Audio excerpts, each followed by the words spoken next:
പണ്ട് തമിഴ്നാട്ടിൽ ജീവിച്ചിരുന്ന മഹാനായ കവിയായിരുന്നു തിരുവള്ളുവർ.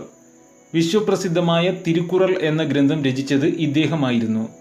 ഉന്നതമായ ആദർശങ്ങൾ ഉയർത്തിപ്പിടിച്ച് ജീവിച്ച വ്യക്തിത്വമായിരുന്നു അദ്ദേഹത്തിൻ്റേത്.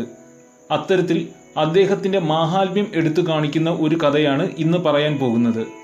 തിരുവള്ളൂരിന് വിചിത്രമായ ഒരു ശീലമുണ്ടായിരുന്നു.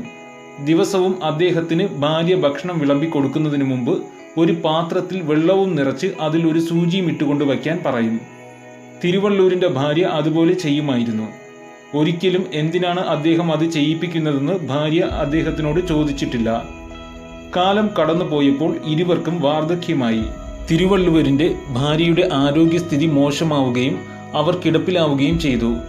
അപ്പോൾ തിരുവള്ളുവർ ഭാര്യയുടെ അടുത്തു ചെന്ന് പറഞ്ഞു, "ഒരു ഭാര്യയെന്ന നിലയിൽ നീ ഉത്തമയാണ്. നീ ആരോഗ്യവതിയായിരുന്ന കാലത്തോളം എന്നെ നല്ല രീതിയിൽ പരിചരിക്കുകയും ഭർത്താവിനോട് ചെയ്യേണ്ട എല്ലാ കടമകളും ഭംഗിയായി നിർവഹിക്കുകയും ചെയ്തു.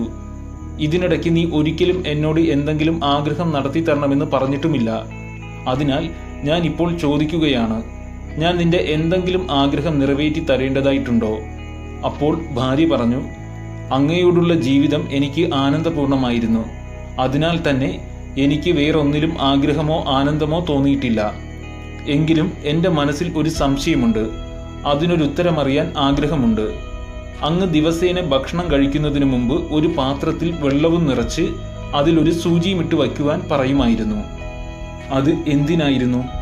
അപ്പോൾ തിരുവള്ളുവർ പറഞ്ഞു, "ഭക്ഷണം അമൂല്യമാണ്.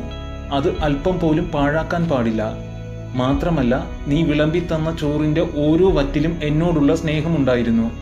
അതിനാൽ ഒരു വറ്റുപോലും നഷ്ടപ്പെടുത്താൻ പാടില്ലെന്ന നിർബന്ധം എനിക്കുണ്ടായിരുന്നു. ഒരുപക്ഷെ ഒരു വറ്റ് ചോറെങ്കിലും താഴെ വീഴുകയാണെങ്കിൽ അത് സൂചിയിൽ കുത്തിയെടുത്ത് വെള്ളത്തിൽ കഴുകി കഴിക്കാനാണ് ഞാൻ ആ സൂചിയും വെള്ളം നിറച്ച പാത്രവും വയ്ക്കാൻ പറഞ്ഞിരുന്നത്.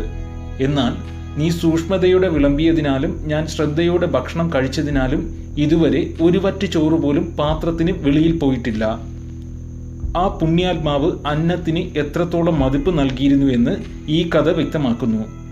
ആവശ്യത്തിലധികം ഭക്ഷണം എടുത്ത് പിന്നെ അവ കുപ്പത്തൊട്ടിയിലോട്ട് വലിച്ചെറിയുന്നവർ ഈ കഥ ഓർക്കണം. ഭക്ഷണം അമൂല്യമാണ്. അത് പാഴാക്കാൻ പാടില്ല.